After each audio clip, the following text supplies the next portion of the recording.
their cameras are not visible, but we do have 5 panelists along with myself, and I'll be introducing them to you in just a minute. We will be utilizing the Q&A function that is at the bottom of your screen. We will be using this for questions for the panelists or for myself, or technical difficulties, what have you.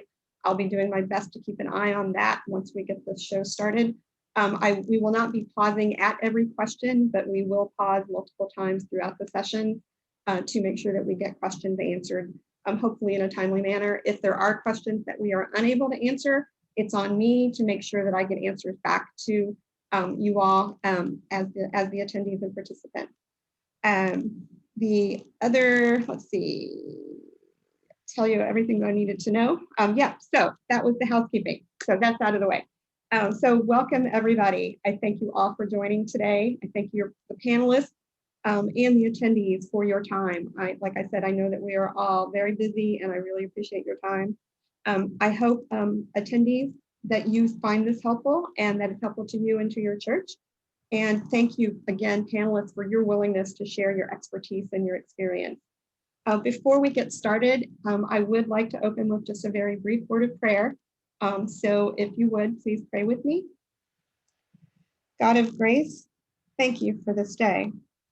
Thank you for this opportunity to share and to learn from folks whose work entails reaching out to their neighbors and walking alongside folks in their journey from survival to thriving. Lord, thank you for these folks who are so willingly sharing their time and knowledge with us today. And thank you for these folks who have come to listen and to learn. Lord, guide us all that we can individually and collectively do our part to bring your heavenly kingdom down to earth for everyone. In Jesus' name we pray. Amen. So just a tidbit for me, and then we're going to turn it over to the experts.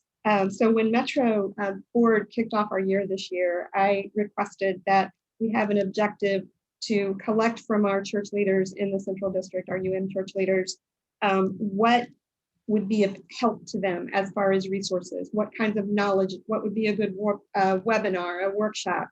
And from those survey questions to both clergy and laity leaders, I had several responses that I'm hoping we can turn into subsequent workshops, but the number one request was for community resources. So with that, I reached out to the folks that you're going to meet here in just a minute.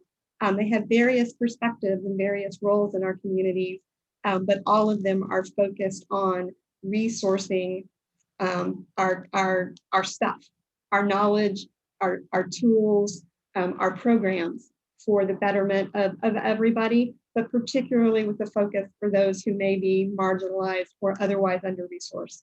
So that's how this came about. And I reached out to them, like I said, and so I hope that you all find this meaningful. I hope that it's information that some of it you can use immediately. And then also perhaps maybe it's some things that maybe may inspire a new initiative or maybe build some new partnerships. So let's go ahead and get the show on the road. I'm going to introduce all the panelists first, and then we'll come back through and have them each present. So I'm going to start with Alan Sutherland. Alan is with Shepherd Community Center. He has been married for 38 years next month. Happy upcoming anniversary. He's a dad of 6. 5 of his kids are married, and 1 is in college in an aviation program. He has 5 grandkids and another one on the way. I'm pretty sure when I first met Alan or spoke with him, he said something to the effect that grandpaing was his favorite job or his priority job or something like that. Alan is a lead pastor of an Indiana local church of the Nazarene. He was previously on the Shepherd Community Center board for 10 years and then switched to the staff side 7 years ago to extend Shepherd's impact and to help founder Jay Heights reach and help in denominational responsibilities. He has planted a church in the next zip code just east of Shepherd, and that church is the Intersection Community Church in the Randsburg YMCA. Alan is the USA and Canada Region Work and Witness Coordinator for the Church of the Nazarene denomination. His responsibilities at Shepherd, they include the leadership pipeline, and I'm so glad he gave me the bio to explain what that meant. This is where he oversees 20 summer interns and 15 fellowship participants in a 12-month paid residential fellowship program. These academic interns have access to a 4-year bachelor degree programs, through their experiential learning at Shepherd. He also oversees partnerships, where Shepherd has 25 deep partnerships as well as an additional 45 partners. He's responsible for other projects or special placements as needed, and he's also the official and unofficial tour guide of Shepherd Community Center if someone is in need or interested in a tour. And I'm one of those people. I will be reaching out to you. Next up after Alan will be Joni Hurst. Joni works at Mary Rigg Neighborhood Center, on the near west side of Indy. She is the coordinator of volunteer and food services. She has worked with Mary Rigg for 5 years. She oversees and runs the basic needs services, which includes the weekly food market, senior food boxes called CFFP, and second helpings evening meals. Along with that, Joni also manages all the volunteer opportunities. Mary Rigg hosts a number of college interns each year, and that's actually how I met Joni. An social work intern with Metro, had previously been with Mary Rigg, and my intern Lexi was helping actually get this workshop kicked off, and I was like, hey, I need a connection. So she connected me with Joni, and that's how Joni came to be here. So next up, you will hear from Rosie Butler. Rosie is a wife, mother, and social worker. She has her MA in counseling and is a licensed social worker. She's worked in various capacities as social worker since 1984, with 21 years as a social worker in a children's emergency shelter. Previously, she worked in prison ministry, law firms, the TANF program, child welfare, Connect to Help 211, foster care adoption, and behavioral consulting. She was a host mom, wow, for dozens of international students from 1999 all the way through 2016. And a couple of her international students have made her an international grandmother recently. And then finally, you will hear from Alicia. Alicia Baker, she has multiple hats.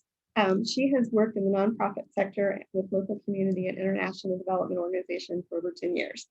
Currently, she's the Indiana Community Engagement Manager for Aunt Bertha, a nationwide social care network that helps connect people to social services with dignity and ease. She's also a provisional deacon in the UNC, in the United Methodist Church, and she also serves as the associate pastor at Broadway United Methodist Church. Alicia earned her BA in Global Studies from Azusa Pacific University and her MA in Intercultural Studies, International Development, and Urban Studies from Fuller Theological Seminary. She's a native Californian who's still adjusting to life in the Midwest, but she enjoys exploring Indy on foot, bike, and rollerblades. In her spare time, you can find her playing soccer, baking bread for her friends, or going on adventures with her life partner, Josh, and their rescue pup, Teddy. So these will be our panelists today. Thank you again, all of you. So I'm going to go ahead and get it started with Alan. Couple things before we start. First of all, thank you, Tina, for the privilege of being here. Wanted to make sure I expressed that. Secondly, I want to express Alicia wins this Zoom call because she is smiling so much. I'm just like, Alan, you look so fierce. Stop it and start smiling like Alicia. So I'm going to work on that and try to do that. But that smile is just is a Zoom blessing. Thirdly, I take exception with going first. You ladies should go first. And that's kind of the way I defer. And my 4 daughters and my wife can attest to that as well. I do my best to live that out on the daily. But I have a hard stop at 3. So I'm grateful for the opportunity to get everything in.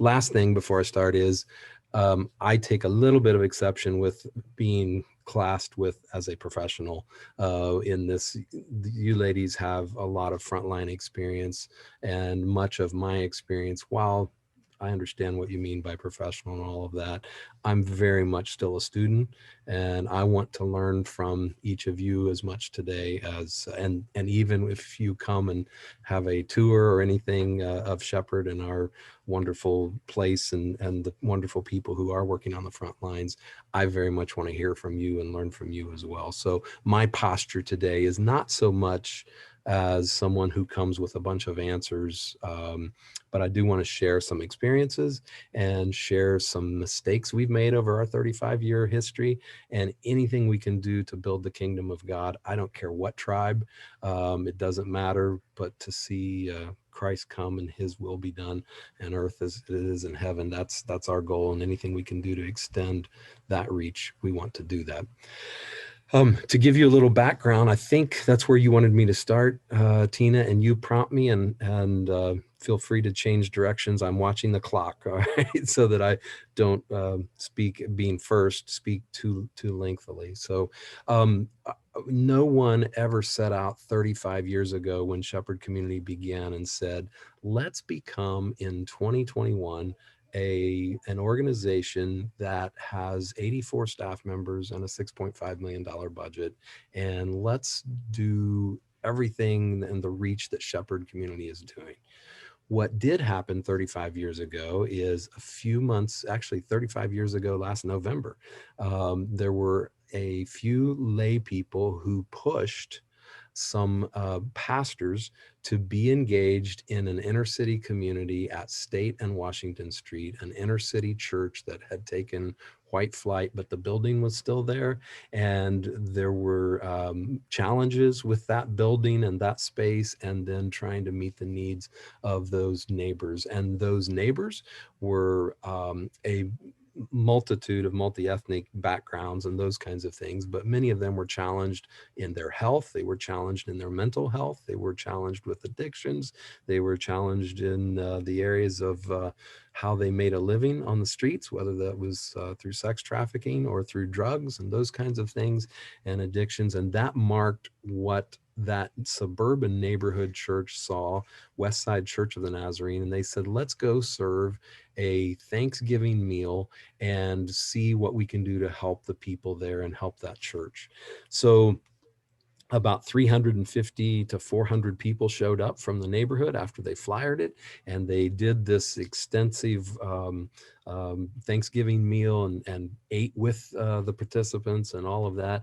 And so the way the West Texas pastor, who became one of our denominational leaders, one of our general superintendents, or UMC, it'd be a bishop years later, he says it this way as to the beginning of Shepherd. He said, those lay people, they just came bugging the next week. He said, they'd keep knocking on the door of my office, and I'm trying to study my sermon, and they would knock on the door and say things like, Pastor, that was awesome, that Thanksgiving meal we served for the people there, and our hearts, we've been praying for those. What's next? What's next? Well, Shepherd has lived into the simple what's next of obedience to the work of the Spirit already on the mission of God in the neighborhoods that we're serving, that he was already here working before we ever showed up, and he'll be here long after we're gone. But we get to participate with God on that mission. And it wasn't a great strategic plan to get to this point. It was simply a church of dedicated people willing to sacrificially live out the next steps of the mission of God in this world. So I want to start with that, because often people get discouraged if you're in a smaller context and you're like, what can I do? Of course, Shepherd can do whatever with the resources that I just mentioned, but what can we do? We're just a small part. So my challenge right up front is just listen and pray and follow what God is leading you to do, and then do the next step. I will say one of those next steps was the hiring of Jay Hyde. He didn't found Shepherd Community. He did show up 25 years ago. And 25 years ago, as he came on staff, there were 3 staff members, of which he was one. And there was about $120,000 of budget is where they were.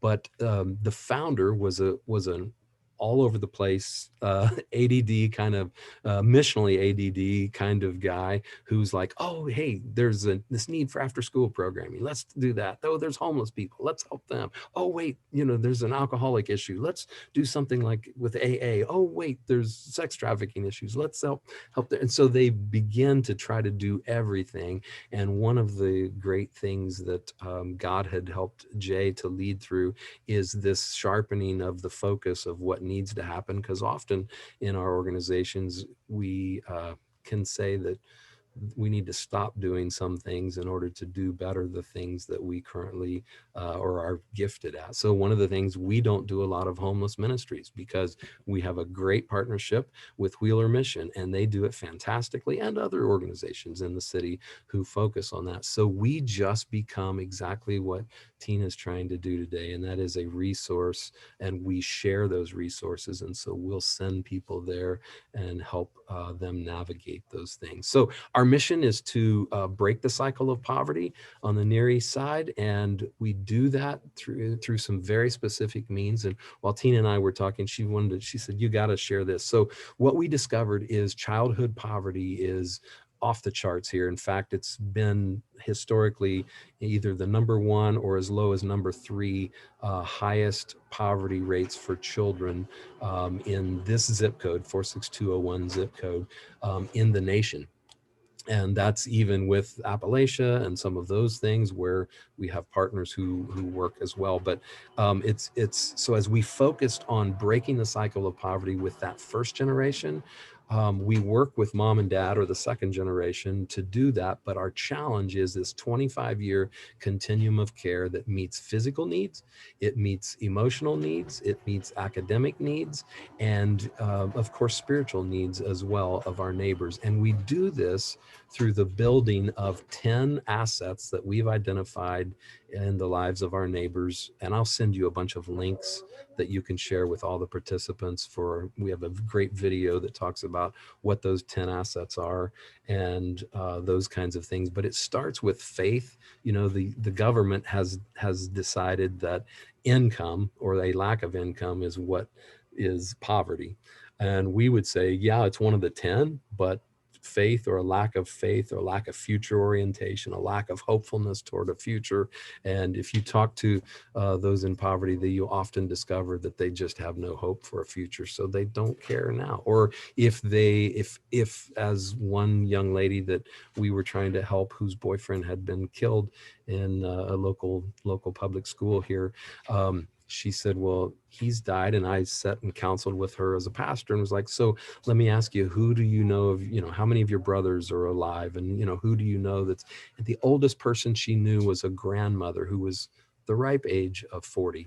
And that was the oldest person she knew. She had no living relatives older than that. And so if everybody who's kind of young dies early, why would you waste 4 years in college? Why would you, if you have no future orientation, those kinds of things. I don't want to get too carried away about each and every one of those, because each one we could go on, and I'll provide you with the links. But that's the basics of what we do, is to build those 10 assets. So all of our program areas that we do, starting all the way down to and including Project Jordan, which is an emphasis on teaching moms and or caregivers for newborns, but mostly moms, how to care for their children and how to nurture them.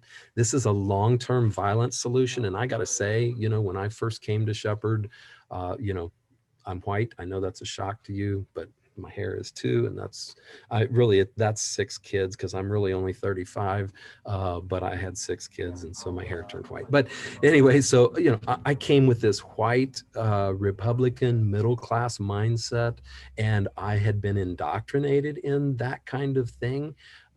With the understanding that, well, if violence, it's just an incarceration issue, then let's take care of that. But as I began to personally read and study the scientific reports, where if a child is not nurtured between 0 and 3, they have no empathetic capacity, because that part of their brain is developed. And I'm suddenly confronted with truth that changes the narrative of what I had been taught. So when we're confronted with those things, we begin to adjust our thinking in those things, right?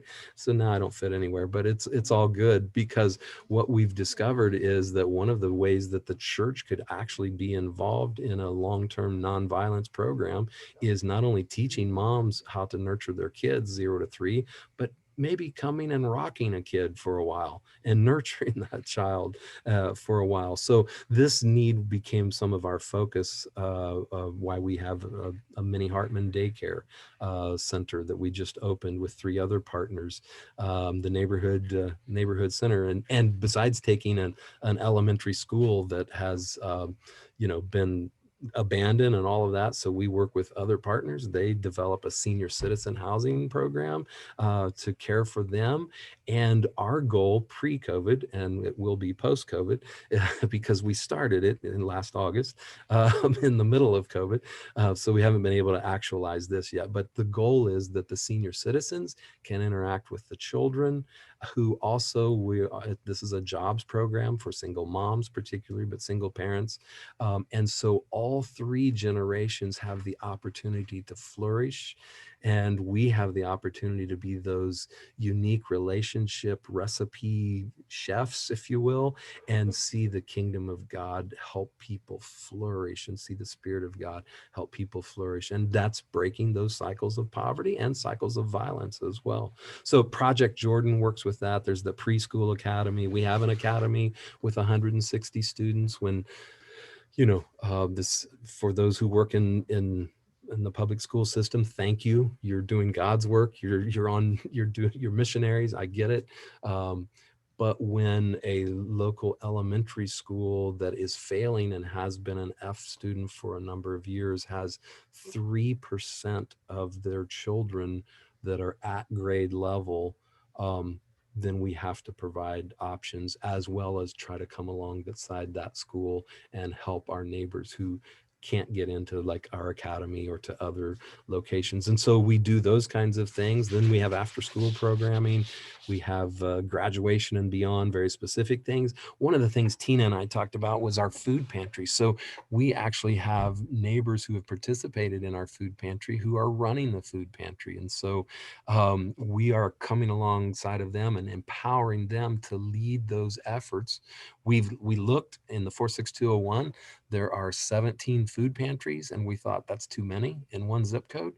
But what we discovered before we were just getting ready to shut it down and merge with someone else and help them is that we're the only one that was open on Saturday. So for us, what that meant is we had the opportunity to help the working poor as well as those who aren't working. And so we had that opportunity. So we remained and kept it open. But notice the intentionality of what we learned in that. So one of the things we've talked about is to go out. So in other words, don't stay trapped behind a computer screen and think you know from your office what the neighborhood needs. Get out of it and go out there and be on the front line. So go out, listen to, engage our neighbors, listen to them, which we have been on a listening tour, actually surveying the community to see what the number 1 need was. Now get it, we've been here 35 years. Guess what? Our survey, there are 13,474 residential addresses in the 46201 neighborhood. We have surveyed a little over 2,500 of those. Those 2,500, which we had a 25% response rate, guess what those 25% of 2,500 people said was the number 1 need in our neighborhood? Any guess? Everybody thinks. Put your guesses in Q&A. Yeah. Oh, yeah. Feel free, do that. Put your guesses in Q&A, and I'm getting ready to tell you what it is anyway, because I would have guessed like, the drug addiction in the neighborhood, or, food, or lack of transportation. 49% or so of our neighbors have no transportation, and the bus system is not set up to be really helpful. That's a great guess, Beth. But no, our neighbors said the number 1 need was trash in the neighborhood. And what we discovered is an issue with landlords who could not sell and get rid of that way things that were left behind by tenants. And so they would just set it out in the front lawn and hope that people took it, or set it out in the back alley and hope that people took it, and it got picked through, and then it was scattered throughout the neighborhood. So in response to our neighbors, we met with the city, worked with the city.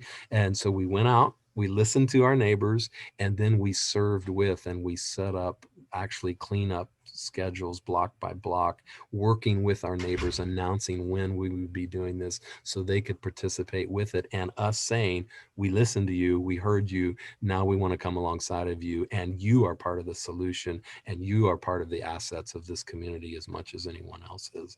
And so it's engaging that way as well. So go out, listen to, and serve with became a motto for us to not be trapped in the segregation of our professionalism of, you know, what we've become and all of those things, but to really begin to engage in a greater way with our neighbors. Part of that is a jobs program. So we have the Center for Working Families. We have a food co-op as well. The food co-op, the food pantry is more of an emergency kind of thing, but the food co-op is one, again, run by our neighbors, but they pay so much a week to participate in it, and then they process the food and all of that, and we end up for less than $5 a week. They're receiving between $50 and $75 worth of food, but there's work involved on it as well. We even tried chickens for a while, and that got to be a little onerous, having the chicken pantry, but we have a great relationship with Hatch to get eggs at a very discounted rate into the neighborhood. And Hatch is one of those resources that we'd be happy to share with you, a great organization. So there's health initiatives, there's all kinds of things, that Center for Working Families I talked about, there's all kinds of mentoring, and our summer XL and Y Life, which is summer programming for our elementary age kids and middle school and high school kids as well. So all of those kinds of mentoring, we have a partnership with IMPD and EMS, IEEMS, Indianapolis Emergency. And so we have a paramedic and an officer whose salaries we pay, who cruise together in the neighborhood and answer frequent flyers of the 911 system. And they know all things back office of Shepherd and what all Shepherd does. So as they show up at a residential address where, you know, the last 30 days, there's been 30 911 calls, then they show up and say, what's going on and how can we help? We're here to help. And what can we help to navigate and to stop using the overutilization of 911? And so it becomes a way to interact and engage with neighbors at real life needs meeting levels. Some of our neighbors don't have anyone else. They didn't have kids. All of their relatives have passed away, and they literally have had no one. And during COVID, we saw those kinds of things happen that were probably forever altering sometimes the way we think and the way we do things. But the chance to come alongside of people and be there. We believe that all of the issues of the neighborhood, like addictions and all of those things, are those things that are lagging indicators, but the leading indicators are loneliness and just that sense of being so totally alone. And this is where the church and organizations like yours should be excelling. And that's what we want to do. And we want to help and learn from you as well. Anything else, Tina, I need to answer? Just real quick, if you could talk about, when we talked about the kind of how Shepherd Center had to pivot because of COVID from being more crisis oriented. And you used 3 tiers of things, and I can't remember what they were called. So if you could talk about that. Sure. Well, I mean, again, we're talking to others who are pros in this as well, but there's the relief orientation of what we do, which is the food pantry types things. There's rehabilitation, and there's recovery, and then there's rehabilitation. So those kinds of 3 things are places where people put themselves. So American Red Cross is very much relief oriented. But they also move into the recovery area, but then rehabilitation is a longer time thing. So about 85% of what Shepherd does, because it is this 25-year continuum of care, is very much the rehabilitation, long-term, breaking cycles of poverty and building those 10 assets in ways that will do that. So that's very much long-term. Will we help in relief-oriented things? Absolutely. But we don't lead with those things. And so about 15% of what we did was relief. But as Jay and the leadership team saw what was coming with COVID and what was happening, we actually pivoted in about 10 days from knowing zero, I mean, nothing about online learning and e-learning and all of this. And about 10 to 14 days later, every student had a notebook or a laptop, and we had pivoted to that, and we had trained them and their parents on how to access it and how to use it.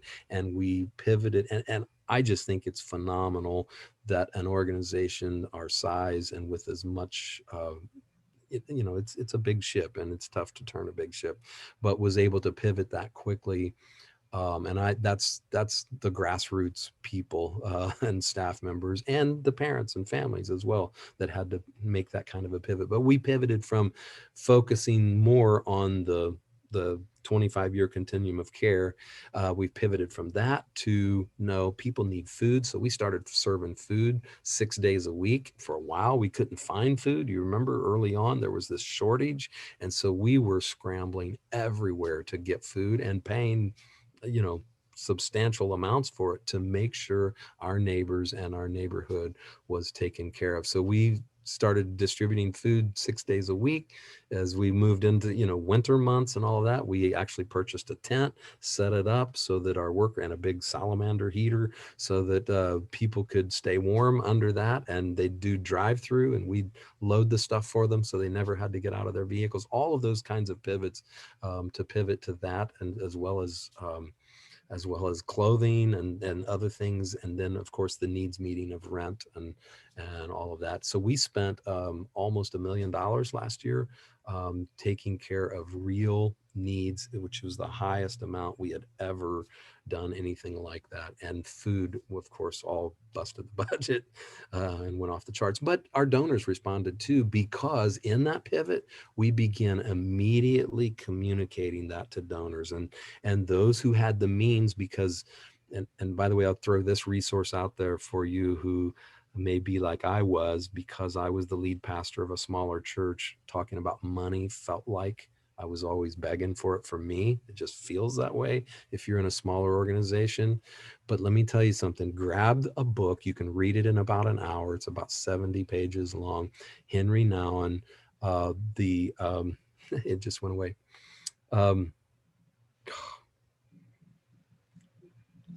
It'll come to me. If not, I'll include it. But it's a Henry Nouwen book, and it's on development. And he talks about ministry to that it's as much ministry to meet the needs of someone else as it is to meet the needs of a donor who has a God-given need to participate in the mission of God, to give.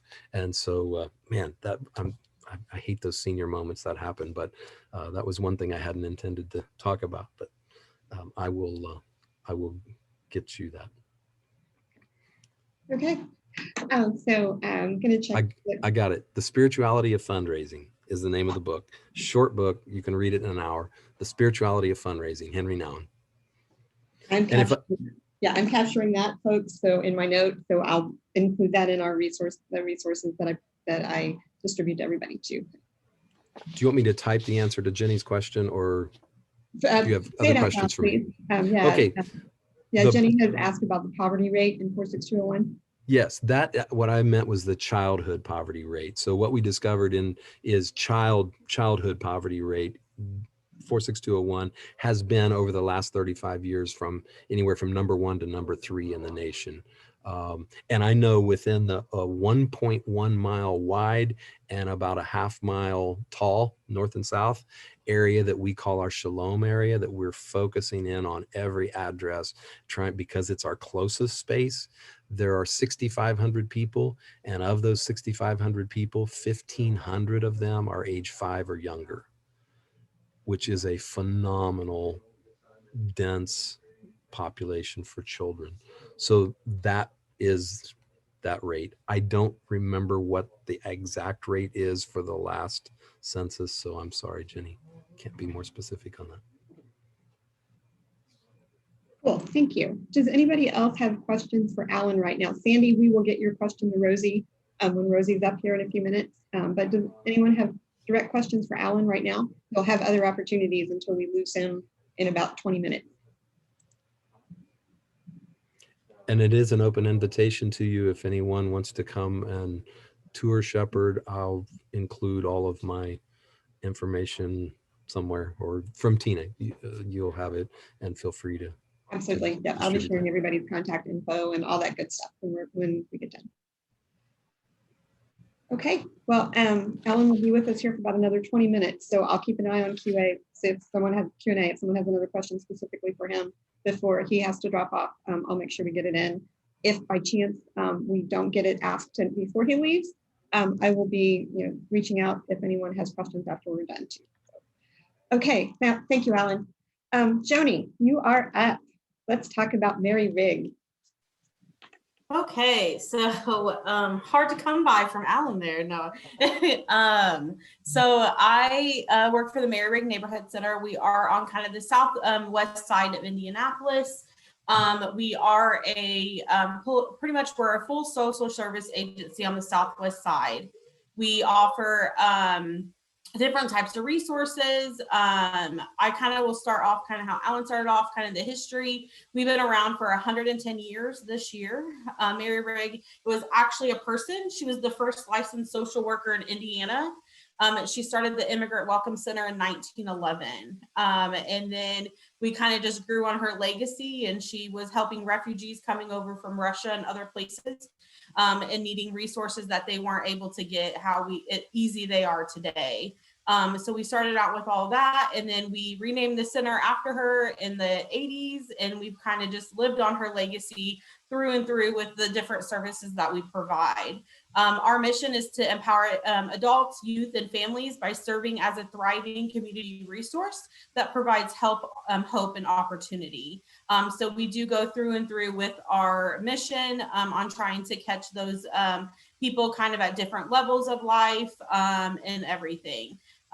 So we have kind of 4 catchment areas that we kind of highlight in our services and resources. We have employment programming, youth enrichment, basic needs services, and we also have financial coaching resources, financial and family resources. They keep changing the name on me. Sorry, guys. And so I'll kind of highlight a couple of those. And then, like I said, we also are kind of like what Alan said, is that so we can't do everything. So some of those services we do branch out to other organizations and other partners in the community to be able to provide those. Like he said, we're not good at everything. We do take out what we are good at. And then we also have a whole kind of network like Tina is trying to provide. As far as our basic kind of our employment programming, we offer individuals to come in. They come in at all different levels. So some may be a recovering addict, some may have a high college degree. So we try to meet them where they are. And then we give the bridge to other resources and other preventatives to be able to help them. So we can enroll them in our bridge program or our opportunity youth program, which offers resources like we can for our bridge program, we can offer, some people can get their CNA, phlebotomy, QMA, HVAC. We just had a CDL construction workshop. So they can get these high paying certifications for little to no cost. So some may be paying like $200 out of pocket, and they can pay little bit at a time. So they're not paying the whole entire fee. We're able to provide those services for them.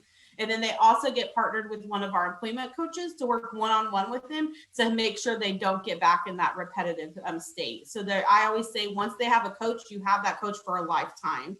Life happens, stuff happens. No one thought that COVID would happen. And so some people were down and they needed help. So they came back to us. And so we have that resource and that guidance for a long time of opportunities and resources. So like once you're stuck with Mary Rig, you're kind of stuck with us. It's kind of how I always see it. And then we also offer HSE classes, which is a GED classes. We are doing those at the West Methodist Church down the street from us. Our building is still closed to the public. We're hoping to open back up in the fall. So we have partnered with some of the churches in the neighborhood. They have a large building and a large space. So we're able to partner with them to offer those classes.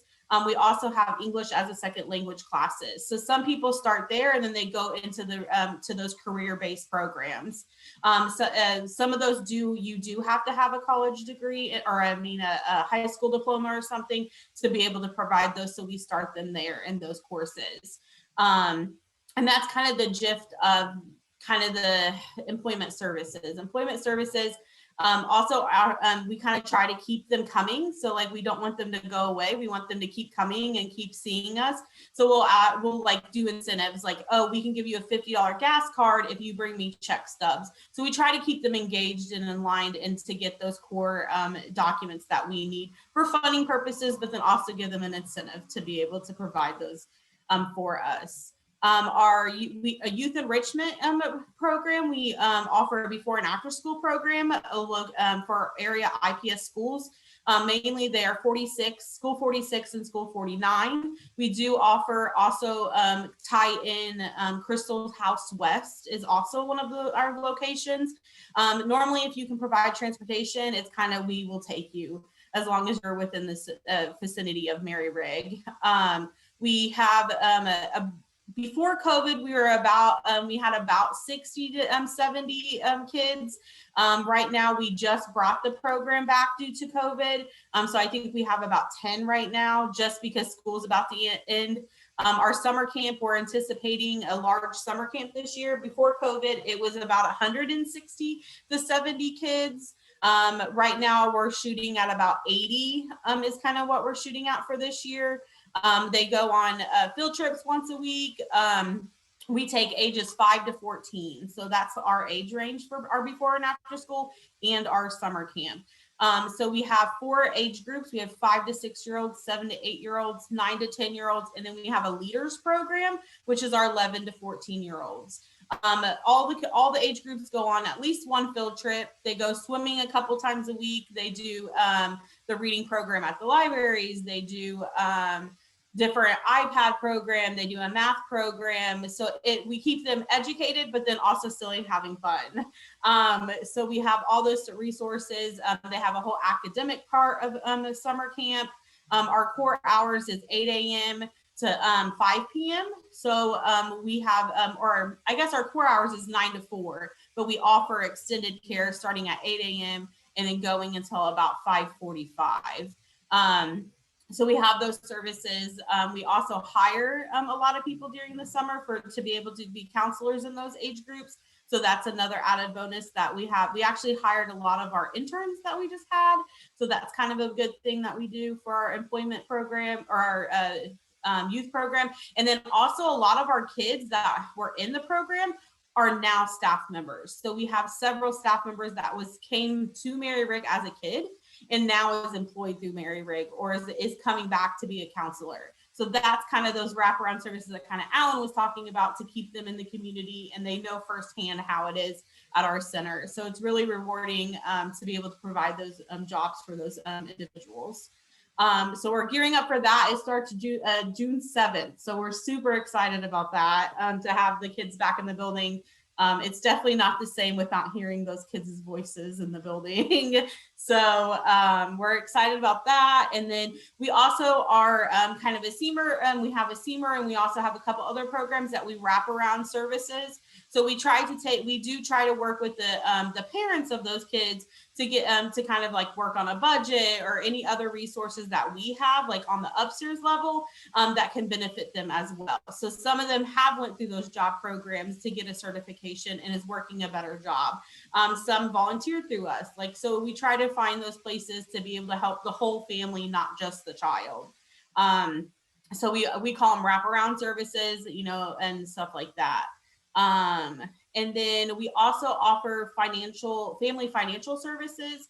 So we work with individuals on pretty much credit. So like we can help establish credit, we can work on their credit, we can work on a budget. They can pull credit reports. They can help try like taxes when it's tax season. So anything financial wise, they can help with. Student loans, if they have them, they can help with.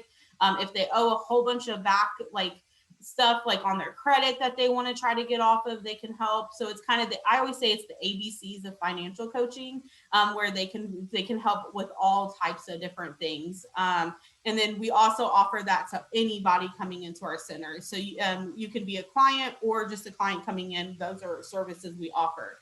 Part of that we have our financial team is notaries, so we can notarize anything for free at our center. You can so that's always a big thing that some people need notary services. So we offer that as our coaches. And then just working on with one-on-one, like rent is a huge thing right now. So we're part of the Indie Rent program. This is our round 2 of the Indie Rent program. So we're able to, and then throughout the year, we also have other funding for rental assistance. COVID, like Alan said, COVID really changed us. So we went from that, the independent trying to empower people to just emergency mode. So we have raked out a lot of money to help with rental assistance, utilities and stuff, but it's a rewarding experience to be able to pay someone's rent for 3 months and not have to worry about that burden on them. So we offer those resources, utility when it's available, and all that kind of stuff. We also offer basic needs services. So basic needs services entail our weekly food pantry. We offer a food pantry here every single Wednesday for our center. We offer senior boxes once a month through Sequoia, and they provide a 40-pound box of food for any senior over 60. And then we also, we partner with Second Helpings for an evening meal. That was only for the kids. It's kind of on hiatus right now, but we're trying to bring it back as a more of a community-based meal. We're still working on that kind of aspect. I have a vision. I just got to get it approved kind of thing. And so we're working on those, that resources. Basic needs also consist of, we can print for free. We can fax for free. We have free notary services. We also partner with Christian Legal Clinic to provide legal services. We have health insurance people, reps that can get people signed up for HIP, Medicaid, and Medicare. We also, individuals can help fill out SNAP applications. We also, our financial team can also help with people who are trying to get SSI or unemployment, all those resources. So we have those kind of branching out to be able to provide those services. I think I've kind of, I do want to share my screen real quick. I think, do I have access, Tina? I will let you in just a second. Okay. I do want to show you, this is a map that we have. I'll show you 2 maps. One is our pre-COVID map. One is our COVID map. This is a great resource for individuals like you guys, where if someone is coming to you that's needing resources and you guys cannot provide them, all you have to do is type in their, You should be able to share, yeah. there we go. Can you see my screen? You guys can see it, okay? Yeah. So this one, okay, so this one that you're looking at right now is the community center before COVID.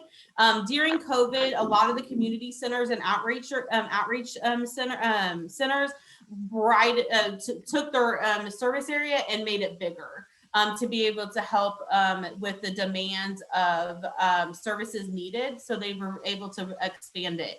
I'm not sure how long that will go in effect, so I wanted to make sure you guys had the other one as well. So then this is the main one. So pretty much all you're gonna do is hit this little button and you're gonna type in their address, and we'll just type in Mary Rig real quick. And then it will pull up the address on, there it is. It will pull it up, and then when you click it, it will take you to that location. And if you click that little pin, or you just click anywhere in that vicinity, it will tell you what community center they are located in. And then that is going to be their best communication in their resource outlet. So anyone that you have that is needing services, you can use that map, and then you can give that resource to them saying, okay, well, your area is Mary Rig Neighborhood Center or Shepherd Community or, John Bonner. So they'll be your best advocate when it comes to resources for your neighborhood and your address. So this is kind of the best thing that I have come across when it comes to trying to provide, because we see all types of people here. You guys might see certain area, and then also it helps you guys know who you guys need to contact to maybe get more resources into your building, to be able to get flyers, to get information. You can, so that you can hang it up, or that you can have those resources. And then you can even maybe have someone come out to you guys to see, to provide information as well. And then I will say some of the services that we provide, and Alan might be able to chime in, some of them are not service area based, some of them are. Due to COVID, I think a lot of us have kind of stopped that a little bit, just to be able to provide services for people. We are kind of, our food pantry, we kind of going back to what Alan said, going from, like zero knowledge of something to like changing it. Like pretty much we say the world stopped on a Friday, and come that next week, we were already doing drive-through food pantry. We didn't know what we were doing, but we were doing it. So our pantry is still drive-through. We serve about 100 people a week. Our pantry started out as you could only come once a month. Due to COVID, we took that away. They can come every single week. So we're serving about 100 clients a week. At the beginning of COVID, we were serving 300. So I can understand, we were running out of food before we could even get started. So I'm glad it's kind of calmed down a little bit, and people have food in their homes and, in their stomachs. But then we also are still providing those resources. We do a drive-through, so we have about 8 to 10 volunteers that are working one-on-one with people to they tell us their name or their card number, and then we just put how many items they need in the car ready to go. So that's kind of like those last minute, like I said, we always say the world stopped Friday. That Wednesday we were drive-through, and we were able to serve 287 people. That number will stick in my head forever. So we were able to provide that and have the resources available for individuals. I think that's about anything that you want me to catch on, Tina. Yes, I have just a couple questions for you, Jenny, with the group. But first, Jenny has asked about the map. Jenny, I will share the links to those 2 maps with everyone on the call. I'll be doing a follow-up, kind of a little mini packet of all of the data. And these maps are incredible. I will also say, I know there is at least one individual on the call who is outside Marion County. I am gathering resources that are specific to the donut counties that are in Metro's purview. So I'll have some resources for you. Unfortunately, right now I don't see anything the power of that map outside Marion County, but I will be sharing things once we're done. And let me know too what county that is, because I might have some extra resources. Oh, perfect, awesome! I will be reaching out to them. This is another reason I don't have the packet ready today, because I was hoping to pull some additional resources from folks, either our panelists or from some of you all on the call, to supplement the resources. Because that's really what one of the immediate takeaways I want from this call for you guys. So Jenny, you answered your question here.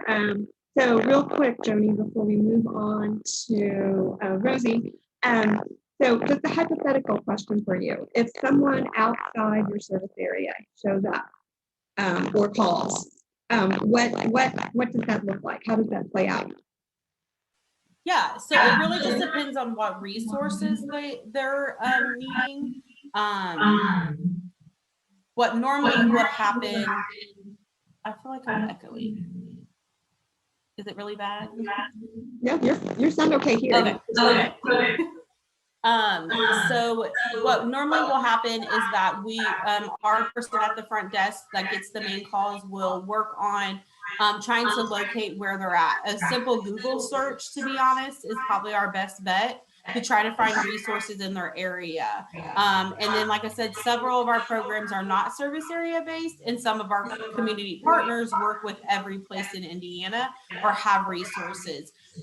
So we try to kind of see what they're needing resource wise, and then we kind of dig the research out. So either we will return their phone call when we have a packet ready for them to pick up, or we can email it to them, or we try, if they come to our center, we try to do everything we can, and then we try to catch their information to follow up with them as much as we can possible. Got it. Got it. Thank you, Joni. Mhm. Oh, I'm sorry. Okay, so Sandy said she is hearing the echo. Real quick though, before we move on to Rosie, does anyone have other questions for Joni at this point?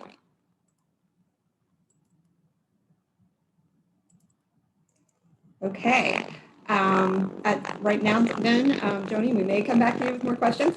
But Rosie, you are up. And I think you want to share your screen as well. You should have the ability to do that if you need to. And you're muted. Yeah. Take yourself off mute. There, sorry. Awesome. Thank you. Thank you, Brenda. And I am Rosie Butler, and I'm the program director and a social worker with the Irvington Churches Advocacy Network Assistance Center and the Clothing Closet. And ICANN was established in 1997 by the pastors and priests of the Irvington Association of Ministers, which are from the local Irvington churches and the parishes there. It's an ecumenical partnership that allows the varied congregations and parishes to serve how they can without replicating their efforts. It allows neighbors in need to have like a central location to tap for potential resources to meet their needs. We also are like an additional arm for the churches to help them be armed with the information, with the referrals, with the resources that I may share with neighbors in need, that they also, I keep them updated as well so that they may have that information as well. And just to simplify it, I'm going to go to the share screen here and share a simple little PowerPoint. And I am not technically savvy, but I had a friend help me practice this. So let's see if we can do this.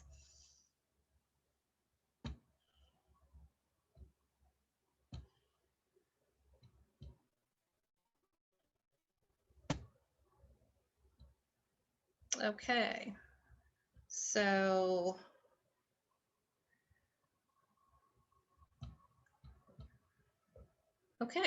so try to get it here on the format so you don't have to see everything. We'll just go forward on this. Okay. Okay, so ICANN Assistance Center, as we said, is, let me get at the beginning, sorry. If you go to slideshow at the top and go to beginning, I was in slideshow mode. trying to do that. There we are. There we go. Okay, from beginning. There we go.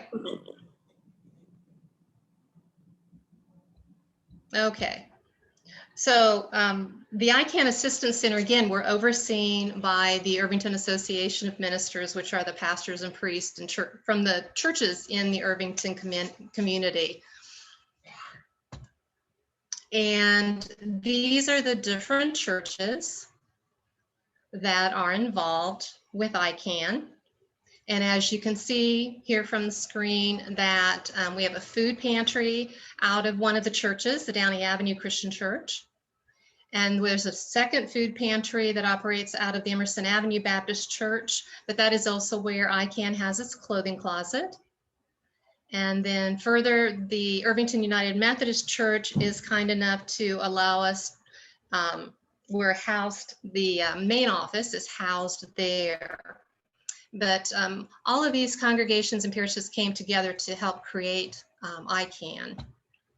And again, this is just me. You've already heard about me, but I've worked in various capacities as a social worker since 1984. And the Irvington Association of Ministers has contracted with me to kind of operate this program.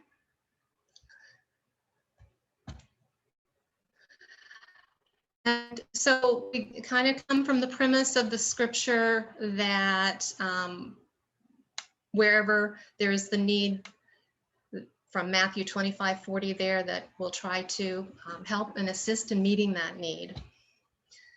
And so we basically, it's a very tiny program, and we are another arm and leg.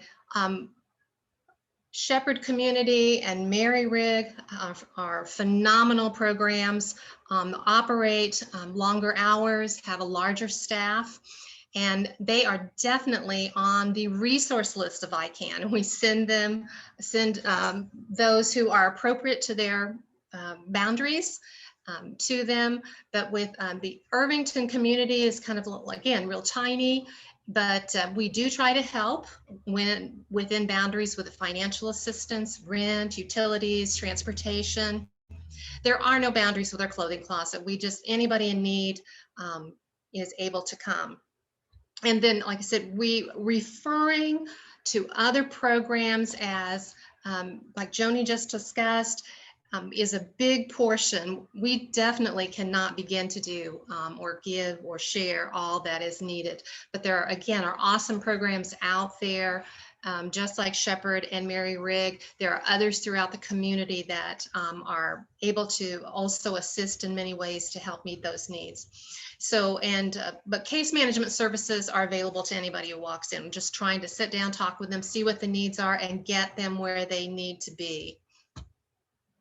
So again, our clothing closet is located at the Emerson Avenue Baptist Church. And who can come and shop, we say? Anyone can come in. There's no boundaries, there's no cost, and we have a wonderful selection of clothing thanks to our donors. And so that's where the clothing we have comes from. We have clothing and shoes. We seek to get new underwear. And that's all we do, share. And we also have some linens, some basic needs, some personal care items from anyone who's willing to donate to help make that need possible. Now, in talking about numbers, of course, 2020 and COVID just kind of really skewed our numbers, but we still were able to dress out 420 individuals, even with the closures and the concerns.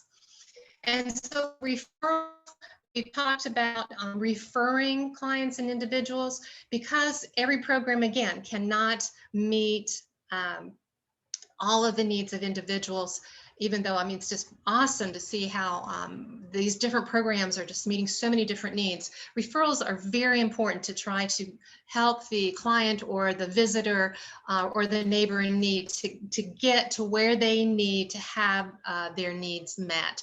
And especially since ICANN is such a tiny program, when we look at a neighbor in need or a visitor, we want to make sure that they get to somebody who would have maybe more time to offer those wraparound services, such as what Joni was talking about. So that's why referrals are really important in different areas. Can be the job search, could be counseling, services for the aged, as we've talked about, addiction and those type of things, financial, housing. We have the basic information, but getting them to the specialist is a big part of what ICANN does. And so these are just a few of our statistics from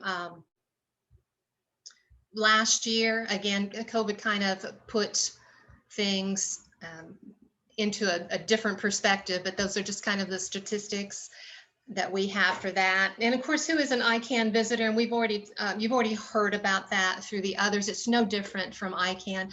It's any age, any ethnic, racial group, whether disabled, whether they're working, whether they're unemployed, whether retired, anyone who might be struggling to meet their daily needs.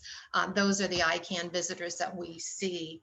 And so in the basic steps to get assistance, it's fairly simple. you have the visitor who might be in need. We will get referrals a lot of times as people might come knocking on the church doors, and then that church office or the pastor or priest will refer them to the ICANN program director, to myself, and then we'll see what that need is. We'll sit down and do an assessment, and we'll talk. We'll go over, and we may not be able to meet their exact need, but we're going to try to see if we can find somebody who can make that need, and we'll try to have them walk away with the resources to either get there, like the transportation, to make sure that they have what they need to get that need met. And as you can see, our hours of operation are really limited. We have morning hours at the main office 3 times a week, and then the closet is open twice a week, morning and afternoon. We have a presence at the ICANN food pantry, and twice a month to try to be there as the visitors are coming through there. So again, ICANN itself, it's just an additional hand and feet of the Irvington congregations. It doesn't take away from what each church is doing individually as a church, but they came together and wanted to have an additional opportunity to share in the neighborhood. So stop share there. I got it. It didn't collapse on me. So one of the things that Tina had said was like, how did ICANN change during COVID? Well, with the outbreak of COVID, of course, it's just wonderful to see and hear about like how Shepherd ramped up, and Joni, how you on the west side were ramping up and helping. It was wonderful to see within our food pantries that the volunteers who operate those food pantries did not stop. They never stopped serving. And they did change their distribution process, but they wanted, of course, to keep everybody, the volunteers and visitors, safe, but they changed the process and still were able to, without just stopping, never missed a week. I have to praise the volunteers of the Irvington churches, how they stepped up and continued. It was so exciting to see. And the clothing closet had to close temporarily, but we have been reopened since June 2020 with, of course, the common safety protocols the CDC recommends. And then the assistance center itself, we had to, in terms of the main office, as well, close temporarily because we operate out of a church and the church had to close. But we were able to work from home and do the research to find out what's out there. And then I was at the food pantry weekly to have that information on hand to make sure that the neighbors in need who are coming in could be updated on the resources. And it was just exciting to see just what was happening within the community, to see how donors and volunteers and people were just stepping up to meet those needs as they were seeing those happen. And so that was just, as much as it was a discouraging time for people, for me, it was just an exciting time to see how people would volunteer and step up and reach out to help their neighbors in need. And just one simple little impact story in terms of what happened during ICANN. It was kind of a discouraging situation where one of our neighbors in need, who we've assisted off and on through in the past, because of COVID and her place of business having to shut down temporarily, she was a short order cook. She fell behind on her bills to such an extent, and she ended up having to move in with her son. It was wonderful that her son was there for her, but unfortunately in the process of the move, this is one of the sad things that happened, people stole her belongings out of the trailer. So here's a woman who had, even her clothing, but again, she knew about ICANN, so she came to us needing clothes to get back to work because the business was opening. And so we were able to get her clothes again, both for work and for every day. And she was extremely grateful for that. It was just kind of, it's just what we do, but to her, it meant so much. So every time, it doesn't matter what is shared, whether it's a piece of, a bag of food or a piece of clothing or a resource, just the gratitude you see from the neighbors in need. I am sure all of those who are involved with this work would see that. And I think that the donors, I loved how Alan talked about how the donors sometimes just have a need to give, and that's what I know we were seeing within the community as well, that there were donors who were just really excited about having an opportunity to share and to give, and have that opportunity to do that. So I just really appreciate the opportunity to share. For those who are viewing, I know you can kind of get overwhelmed when you hear about these programs that are just huge and have a large staff, and they're doing dozens of things, because I know as I'm listening to what Shepherd does, and I followed Shepherd for years and know what a wonderful program they are. It's like, wow, that's really incredible. It's really overwhelming. And then Mary Rigg, I've known about the work of Mary Rigg and the impact that you have on the West Side, and just how wonderful the programs are, that for some congregations or some individuals, it might say, well, I just can't see how we could begin to do that. But again, just allowing the Lord to use you.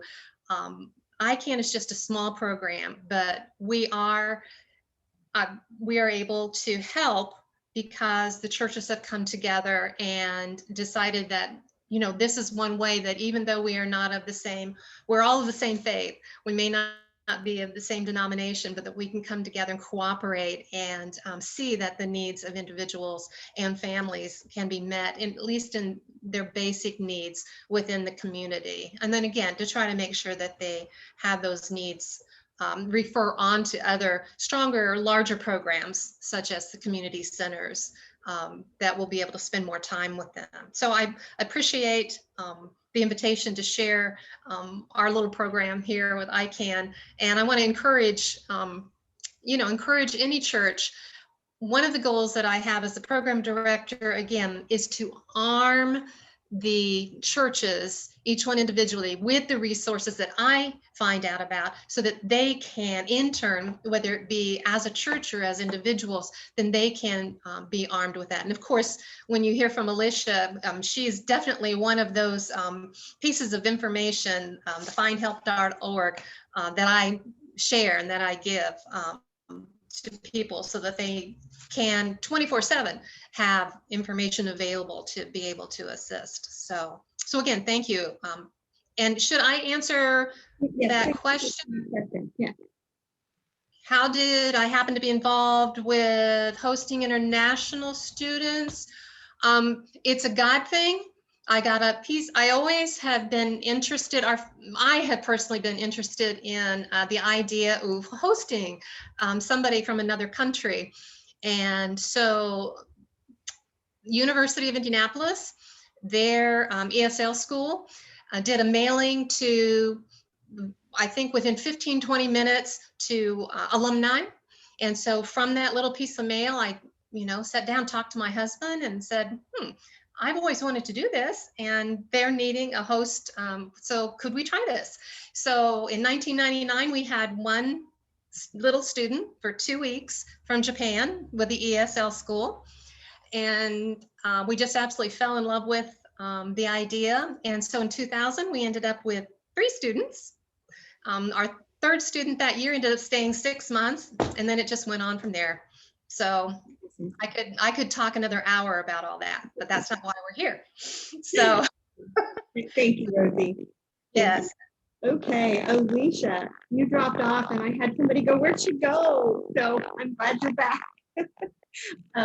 We need to drop it at 3:30 or as close as we can, but I'm going to give you the rest of the time.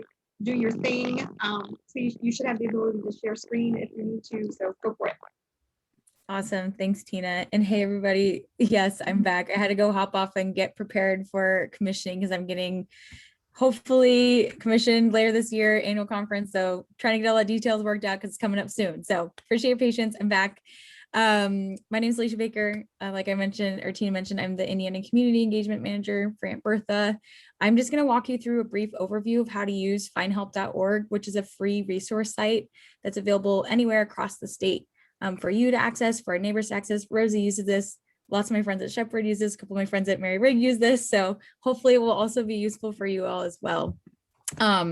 So if you don't have it bookmarked already, highly recommend that you bookmark this site, findhelp.org. Again, all people have to do to search for help is type in their zip code and search for services.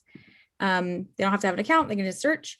I'm currently logged in, so I can show you kind of the full functionality that you and your church can use to leverage to support people in the community. You also can select language down at the bottom left-hand corner. There's over 100 different languages that the site's translatable into. So if you're working with a Spanish-speaking neighbor or an Arabic neighbor, Arabic-speaking neighbor or Burmese neighbor, you can translate the site for them. So to get started, you just type in your zip code, and then it'll bring you to this page that shows you how many resources are in your zip code. And that will be nationwide services, statewide services, you know, Marion County or whatever county you're in services, and then all those grassroots programs as well. We got over 2,400 programs in 46201, which is where I live on the Near East Side, close by Shepherd. And you can browse for the different types of services that you're looking for across the top. You'll see that there's, you know, secondary categories and third level categories. You can click into there and get started on your search. You can also use this upper left-hand corner to search for services. So if you got to switch what zip code you're searching in, or if you have a specific keyword or program in mind, you can type that in. You know, say, for example, like help pay for gas. You can type that in. Any programs that help people pay for gas will come up on the search results. Or maybe you're working with a family and you need to find a bunch of different resources for them, not just in one category. You can type in families, and then any services that help families, regardless of what categories it's in here below, will show up when you click that tag. So a couple ways to navigate. Today, I'm just going to search for food pantries, basic ones here.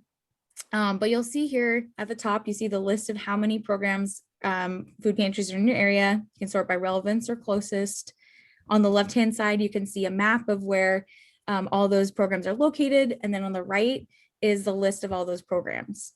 Now, 99 programs is a lot, so we can use these filters to narrow down the search results.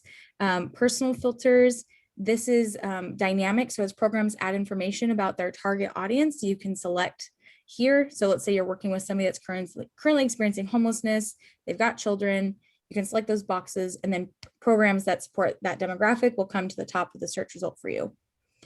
Program filters are also really helpful to make sure you're connecting people to the right types of programs. So if somebody you're working with is really low income, they don't have much room in their budget to pay for programs, select free.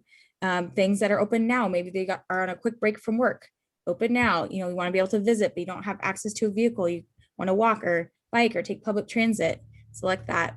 And then the program language communicates in. This is made known to us by the organizations if they have a staff member that speaks different languages. So that way you can refer them, if they're a Spanish speaking neighbor, to get connected to a Spanish helper at that organization. Income eligibility tags are helpful if you're trying to get folks connected to SNAP or WIC or TANF.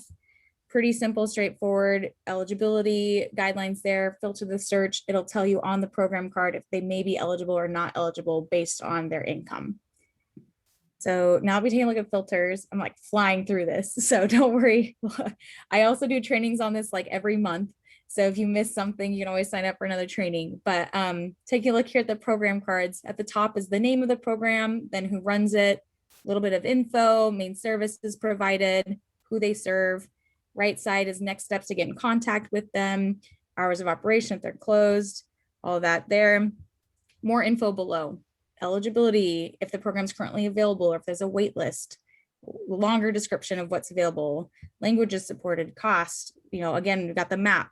So if you're sitting, you know, if somebody comes into your church office and you're trying to get them connected to a food pantry, you can go and print off a hard copy of this food pantry to give to them if it's in their neighborhood. Or you can share this program with them. You can send them an email with this program info. You can send them a text. You can share it with them on Facebook. Multiple ways to share the program information. You can also share multiple programs at a time. So in the upper left-hand corner, there's that little checkbox. When you select that, you just kind of go through, pick whichever ones you're most interested in. We'll do Shepherd's Saturday morning pantry, like Alan talked about.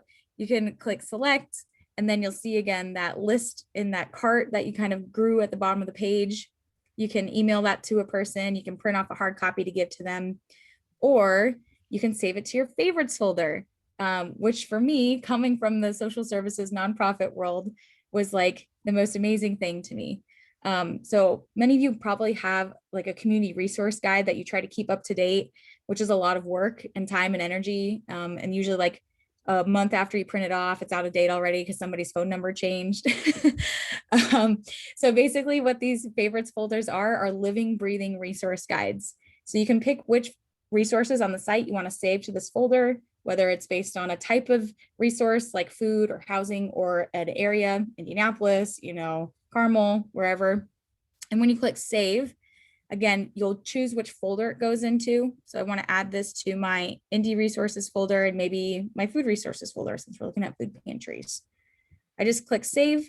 All those programs will be added to that folder. And anytime the information updates here on the front end of the website, it'll also update in your favorites folder. So no more hassle of like trying to track down people's information all the time. Saves you so much time and energy. We've got a staff at Aunt Bertha that's about a third of the team. That's our data team. And they're just constantly researching programs, adding programs to the database, reaching out to programs to be like, hey, did your information change? Can we get it updated? And then we also, if you see here, this suggest button change, anyone in the community can go and say, hey, I know this information's out of date. Let me just type in a brief note here, generate a ticket to the Aunt Bertha data team. They'll reach out to the organization and update it for them. So again, we want to make sure people can get connected to help with dignity and ease. And 80% of being connected to services with dignity and ease is having the accurate information at your fingertips. So we take that really seriously. You also notice here, you can take notes on programs. So if you're working with these different food pantries, you can type in notes as you're working with people. You can save them as a note for yourself or share with multiple people. So if you've got a couple different church receptionists or, volunteers at the church that are coming by, you can make a group and everyone can have access to that folder of notes and that shared folder, those resource folders. You might notice that some of these programs like Rosie's right here have a checkbox next to them. And what that means is that the program has been claimed by that agency and they're helping keep that information up to date alongside our Aunt Bertha data team. So Rosie can go in at any point in time and change some information. Maybe they have to close the pantry down one day because of COVID or something. She can go in whenever and do that herself alongside our Aunt Bertha data team. She's the expert in her program. She knows when things changed, right? And as a way for us to say thank you to Rosie and to any other organization whose information is listed, we provide a whole suite of free tools. Churches are included in this as well to support you with your mission and vision and work.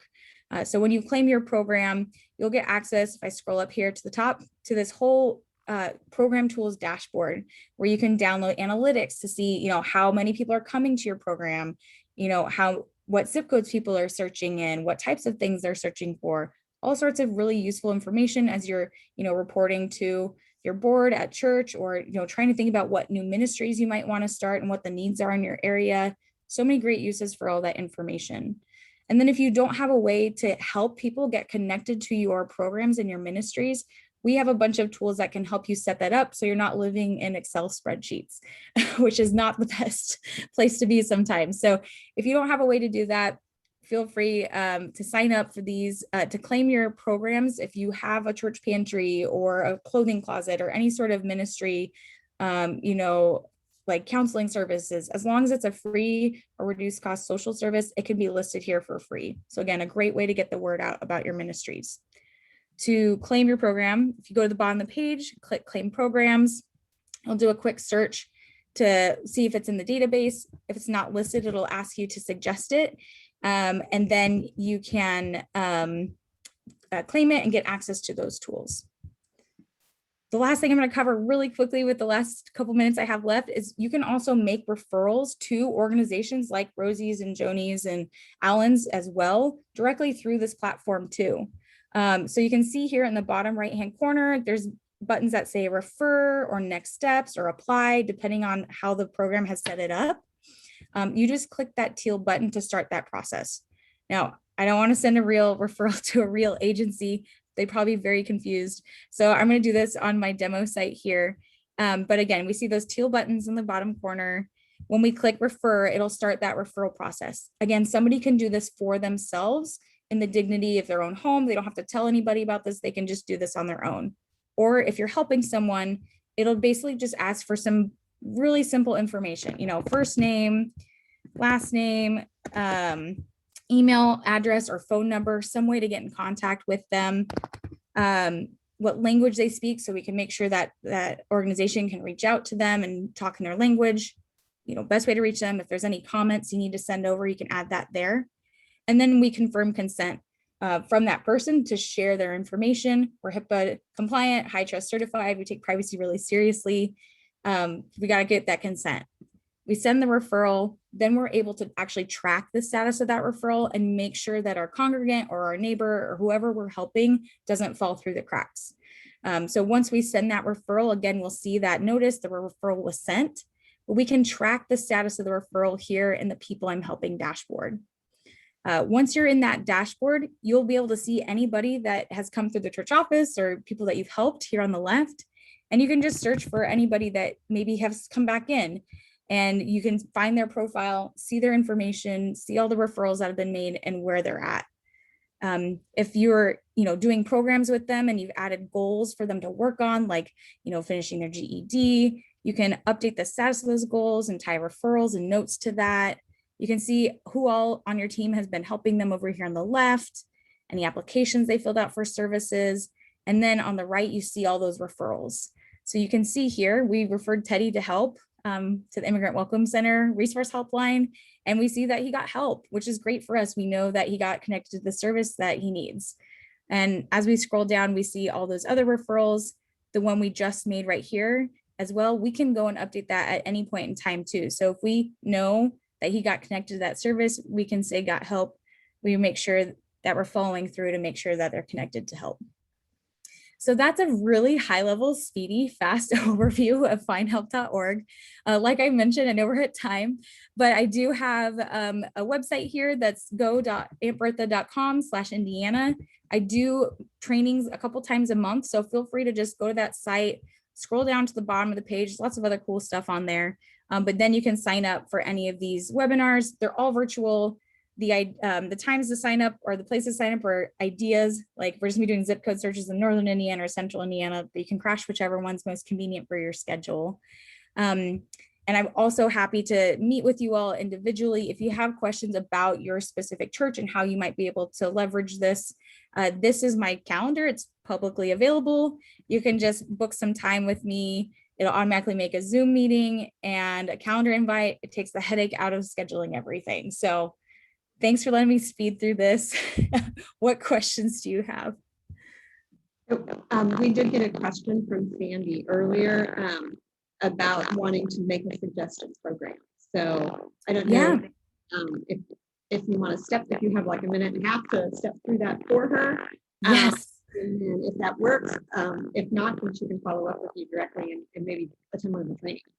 Yeah. So if you want to suggest a program, you can also do that on the bottom of the page. There's a little button here that says suggest program. Super simple, really easy process. Just put in the name of the program. It'll do a quick search to the database to make sure it's not already listed. And if not, it'll ask you for like 1 or 2 sentences, brief information. And then again, it'll generate that ticket for the Aunt Bertha data team to create a program for you within 48 hours. And then you can have access to that, claim it. If it's your church program, get all that data and the free tools as well. Good question. Thank you. Anyone else have a question for Alicia or for Rosie or Joni?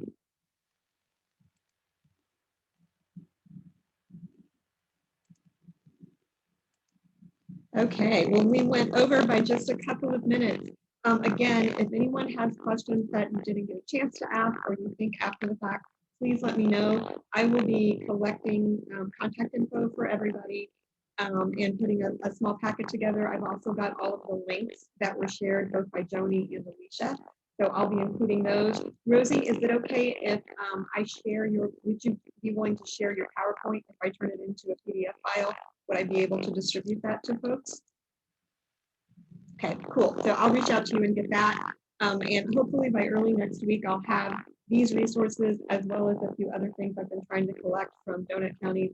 Joni, I'm going to take you up on that to see what Donut County resources you have. Anyways, thanks everybody. I hope this was helpful. And like I said at the beginning, I hope it helps you answer some immediate questions, but I also hope it sparks a little bit of initiative. What can I start? Who can I partner with? I mean, just think of what ICANN did with all of these different churches and the amazing impact they have in the Irvington community right now. What if, guys, right? Anyways, thank you guys. Thank you, Rosie, Joni, and Alicia, and I'll thank Alan some more later. But everybody have a great rest of your day and head into a beautiful weekend. Thank you all so much.